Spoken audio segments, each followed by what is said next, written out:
Hi guys, I'm on location here in Charlotte, North Carolina today. We got a customer that's complaining about a clogged dryer vent. So today I'm just going to show you a little bit of the process and how we tackle it from the outside.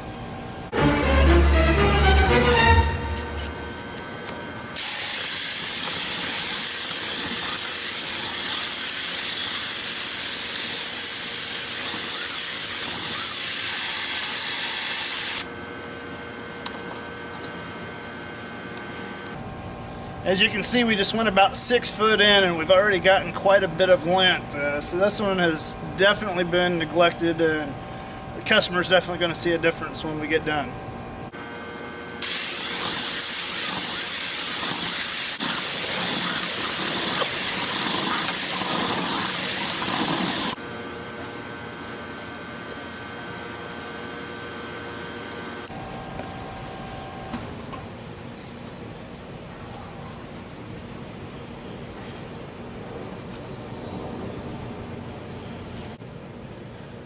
Now I'm just going to go get my vane anemometer and get an airflow check, and everything should be good.